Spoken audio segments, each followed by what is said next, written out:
Merhaba, iyi günler.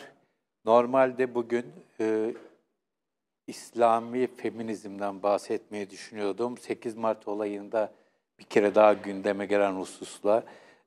Ama yaşanan, Yeni Zelanda'da yaşanan katliam, terör saldırısı bunu iptal etmeme neden oldu. Daha iyi, pozitif bir şeyden bahsedecekken yine kara bir tabloyla, bir kabusla uyandık. Türkiye saatiyle sabaha karşı, Yeni Zelanda'nın saatiyle Cuma öğle saatlerinde ki Cuma namazı sırasında iki birbirine yakın camiye bir saldırgan Brenton Tarrant adında 28 yaşında Avustralyalı bir saldırgan Christchurch kentinde önemli bir şehir Yeni Zelanda'da iki camiye saldırıp rastgele ateş açıp saldırılarını kafasına yerleştirdiği kamerayla sosyal medya üzerinden canlı yayınlayıp 49 kişi en son rakamlar yayına girdiğimde 49 kişiyi katletti ve büyük bir şokla Batı saat farkı nedeniyle sabah kalktığında Türkiye dahil olmak üzere hepimiz bu katliamı, bu saldırının, terör saldırısının haberiyle uyandık. Tabii çok daha yeni ayrıntılar çok hızlı bir şekilde akıyor. Bu saldırganın kim olduğu, saldırısından önce hazırladığı manifesto vesaire birçok detay var ve tabii ki demin de söylediğim saldırının canlı yayınlanan görüntüleri var. Şahsen seyretmedim. Seyreden tanıdıklarım var ama seyretmek istemiyorum. Belki seyrederim bilmiyorum ama bunun çünkü şöyle düşünüyorum. Daha önce IŞİD saldırılarında IŞİD'in kafa kesme görüntülerinde de bu tartışma olmuştu. Bu tür görüntüler insanlarda aydınlanma ya da teröre karşı mücadele azmi yaratmıyor. Tam tersine teröre karşı çaresizlik duygusu uyandırıyor. Zaten öyle olmasa teröristlerin kendisi bu görüntüleri çekip servis etmezdi. Burada da Brenton Tarrant herhalde bu saldırıyı canlı yayınlayarak propaganda yapmak istedi ve o yayınlanan görüntüleri izlemek ve yaymak da o propagandaya bir şekilde alet olmaktır diye düşünüyorum. Onun kaleme aldığı manifesto gibi şey araştırmacılar için, uzmanlar için belki bir anlamı olabilir ama onun da çok hızlı bir şekilde, bu kadar yaygın bir şekilde elden ele dolaşması, oradan yapılan anlatılar vesaire de sonuçta terörle mücadeleye hizmet eden bir husus olarak bana gözükmüyor. Tam tersi bir durumla karşı karşıya olduğumuz kanısındayım. Bu olay yani 15 Mart 2019 olayı bir anlamda yeni bir 11 Eylül 2001 olayı gibi bir olay. Çok önemli bir olay ve birçok hususu buna göre değerlendireceğiz. 11 Eylül saldırısı tabii ki New York'u ve Washington'ı hedef almıştı, ABD'ye hedef almıştı. Ve bir anlamda saldırganların hedefinin Amerika olması bir yere kadar anlaşılabilir bir şeydi, şaşırtıcı değildi. Tabii eylemin kendisi şaşırtıcıydı ama burada Yeni Zelanda gibi nispeten az bir Müslüman nüfusa, göçmen nüfusa ve Müslüman nüfusa sahip ve sakin bir yer, çatışmaların, terör meselelerin çok da olmadığı, mesela bir Avustralya'ya kıyasla olmadığı bir yer seçilmiş olması tabii işin rengini biraz değiştiriyor ama daha da anlamlı kılıyor. Nitekim saldırganın 2 yıldır kafasında bu saldırı olduğu ve 3 aydır da Christchurch kentinde bu camileri hedef aldığını ve ona hazırlandığını öğreniyoruz. Bu da kendisi Avustralyalı olan saldırganın özel olarak Yeni Zelanda gibi bu tür saldırıların daha az bekleneceği ve dolayısıyla da güvenlik önlemlerinin daha az olduğu bir yeri seçmiş olduğunu varsayabiliriz. Bu sadece Müslümanlara yönelik bir saldırımı sanmıyorum. Tabii ki hedef camiler ama bu kişinin yaptığı açıklamalarda, manifestosunda vesaire yazdıklarına baktığımızda Müslümanlar ilk akla gelenler, zaten camiler ilk akla gelenler ama o yabancı düşmanı bir ırkçı. Yabancı düşmanlığın içerisine her türlü kendisinden olmayan, beyaz olmayan giriyor. Ve bu anlamda hatta bir ölçüde Yahudiler de giriyor ki benzer görüşteki aşırı sağcı saldırganların özellikle Amerika Birleşik Devletleri'nde sinagoglara saldırdıklarını da biliyoruz. Dünya çapında yeni bir dalga söz konusu. Bu dalganın cihatçı, Selefi cihatçılık olarak adlandırılan El-Kaide, IŞİD gibi yapıların beraberinde getirdiği dalgaya paralel bir dalga olduğunu belki söyleyebiliriz. Ama buradan hareketle bu El-Kaide ve IŞİD gibi yapıların bunları doğurduğunu söylemek çok basite kaçmak olur. Her ikisinin ayrı ayrı dinamikleri var. Birbirlerini besledikleri doğru ama varlıklarını birbirlerine muhtaç olduklarını söylemek bence aşırıya kaçmak olur. Bu bir yorumcunun dediği gibi beyaz ırkçıların IŞİD'i değerlendirmesinin bir yere kadar doğru olduğunu da kabul etmek lazım. Bu tek başına bir şahsın yaptığı bir eylem gibi, terör saldırısı gibi geliyor ve bunun belki de çok da büyük örgütsel bağları çıkmayabilir. Ama buradaki sorun bunun bir iki kişinin bir araya gelip akıl edip yapmış olduğu bir terör saldırısı olsa dahi bunun örgütlü bir saldırı olduğunu kabul etmek lazım. Dünyanın dört bir tarafında çünkü benzer düşünceye sahip olan insanlar farklı farklı yöntemlerle nefret ettikleri göçmenlere, kendileri gibi olmayanlara yönelik eylemler düşünüyorlar. Sosyal medya üzerinden birbirleriyle haberleşiyorlar, birbirlerini besliyorlar, birbirlerine destek oluyorlar maddi ve manevi anlamda ve böyle bir şebeke var.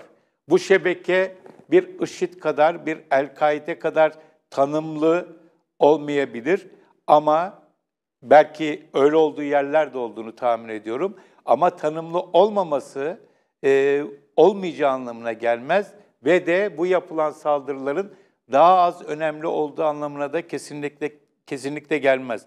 Öyle bir çağda yaşıyoruz ki tek başına da olsa bir kişi aynı anda kısa bir süre içerisinde 50 kişiyi katledebiliyor. Bu kişilerin kim olduğuna bakmaksızın önüne gelen herkesi katledebiliyor. Demek ki burada örgütlülük meselesini çok da fazla önemsememek gerekiyor. Tabii ki örgütlü olması halinde işin rengi belli ölçülerde değişir ama bu haliyle de çok tehlikeli bir olguyla karşı karşıyayız. Buna karşı ne yapılabilir? Buna karşı çok fazla yapılabilecek bir şey maalesef yok. Çünkü Brenton Tarrant denen kişi aslında şu anda dünyanın birçok yerinde, Batı ülkelerinde özellikle iktidarda olan ya da iktidara yürüyen bazı hareketler ve siyasetçilerle aynı dalga boyunda olan bir kişi. Onun iki ayrı camide 50'ye yakın Müslümanı katletmesiyle iktidara gelir gelmez ülkeye Müslüman ülkelerden girişi yasaklamaya kalkan Donald Trump arasında en azından perspektif anlamından tabii ki eylemler farklı ama perspektif anlamından çok fazla bir fark yok. Aynı şekilde bir Macaristan'da, Polonya'da iş başında olan iktidar bu illiberal demokrasi olarak tanımlanıyor. Özgürlükçü olmayan, sandıkla gelen ama özgürlükçü olmayan iktidarların da İslam hakkında, yabancılar hakkında söyledikleriyle bu kişinin söyledikleri arasında tabii ki bir takım farklar var ama özünde aynılar. Ötekini kabul etmeme hali ve bu hal sadece aşırı sağda değil, batıdaki bazı sol hareketlerde de etkisini gösteriyor. Kimi zaman aşırı sağın önünü kesmek için, kimi zaman başka motivasyonlarla bu tür yabancı karşı söylemlerin hiç umulmadık yerlerde ve kişilerde de görüldüğünü saptıyoruz. Bu da çok acı bir gidişat. Dolayısıyla Brenton Tarrant denen kişi nasıl zamanında El-Kaide ya da IŞİD bir rastlantı değildiyse, bu kişi de bir rastlantı değil. Zaten en önemli referanslarından, en saygı duyduğu isimlerden birisinin Norveç'teki kitle katliamcısı Anders Breivik olduğunu kendisi de söylüyor zaten. O kişi şu anda hala cezaevinde takım elbise kravatıyla fotoğraflarını görüyoruz. O kadar kişiyi, o kadar çocuğu katletti ve bir anlamda yanına kar kaldı. Muhtemelen bu kişinin de yanına bir ölçüde kar kalacak. Çünkü istediklerine daha ilk anda büyük ölçüde ulaşmış durumda. Sevmediği 50'ye yakın insanı katletti. Kendince, kendisi gibi olan insanların nezdinde bir sembol haline geldi.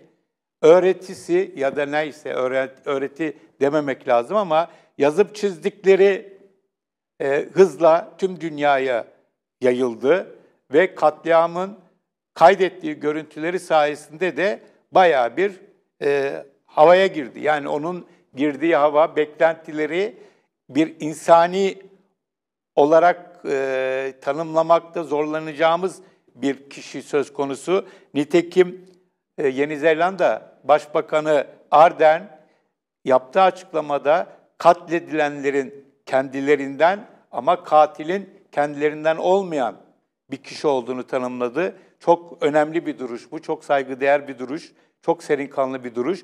Ama bunun yanında Yeni Zelanda'da bazı siyasetçilerin neredeyse katliamı meşrulaştırıcı söylemleri de dile getirdiklerini görüyoruz. Zor bir dönemden geçiyor dünya ve işler giderek daha da zorlaşıyor. Bu olay hiç ama hiç iyi olmadı. Bu olayın ardından, bu katliamın ardından, bu Brenton Tarrant'ı benzeyen, ona öykünen, onu taklit etmeye çalışan çok insanla karşılaşabiliriz. Bunların tabii ki ilk aklına gelen yerler, Müslümanların gittiği yerler olacaktır. Kişiler Müslümanlar olacaktır. Ama sadece bunu bir İslam karşıtı olarak görmek çok doğru değil. Çok daha genel bir olay. Bir zamanlar çok konuşulan ama ne zamandır dile getirilmeyen kuzey-güney ayrımı burada bir anlamda söz konusu. Yoksul ülkelerle onların sırtından zenginleşmiş ülkelerin arasında yaşanan çok yeni bir çekişme söz konusu. Medeniyetler savaşı lafı buna pek uymuyor. Burada söz konusu olan medeniyetler değil, aslında bu bir anlamda sınıf savaşı. Bir şekilde kendilerini daha üst sınıfta gören ya da üst sınıftaki imtiyazlarını alttakilerin yanlarına gelmesiyle kaybettiklerini düşünen kişilerin bir faşist çılgınlığı. Ama bunu çılgınlık diyerek önemini azaltmamak lazım. Tabii ki çılgınlık ama onun dışında bu bir ideoloji, bu bir siyaset, bu bir politika, bunun örgütlenmesi var, bunun çok ciddi finans ayağı var, çok ciddi bir kitle desteği var ve göreceğiz burada da bu kişi belli yerlerde kahramanlaştırılacak. Buna kim nasıl mücadele edecek? Açıkçası çok ciddi bir soru işareti. Her kafadan bir sesin çıktığı, bir arada yaşama kültürünün iyice darbe aldığı bir dünyada yaşıyoruz. Ve tam da bölgemizde IŞİD'in etkisinin kırılmakta olduğu yolunda analizlerin yapıldığı bir dönemde bu saldırı IŞİD ve benzeri örgütlere yıllarca yetecek kadar bir meşruiyet zemini sunuyor. Onu da akılda tutmakta yarar var. Evet, çok zor bir saldırı. Bunun altından, bunun peşinden gelebilecek yeni tehditleri, yeni saldırıları önleme konusunda devletlerin yapabileceği güvenlik önlemi almanın dışında ne olabilir açıkçası çok emin değilim. Ama bu tür olaylarla mücadele etmenin yolunun güvenlik önlemleri olmadığını da çok iyi bilmemiz, kabul etmemiz lazım. Ama şu anda dünyanın geldiği şu ortamda gerek Batı dünyası, gerek İslam dünyası, gerek Afrika, gerek Asya, buralar devletler olarak, toplumlar olarak, sivil toplumlar olarak, medya olarak, üniversiteler olarak bu tür büyük bir yükümlülüğün, bu tür aşırılıklarla mücadele edebilme yükümlülüğünün üstesinden gelebilecek durumda değiller. Dolayısıyla çok fazla kötümser olduğunu farkındayım ama gerçekten bir kıyamet senaryosuyla karşı karşıyayız.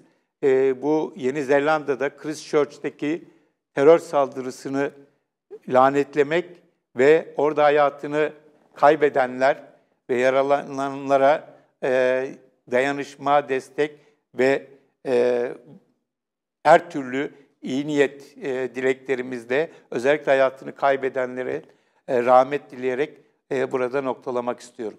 Evet, söyleyeceklerim bu kadar. İyi günler.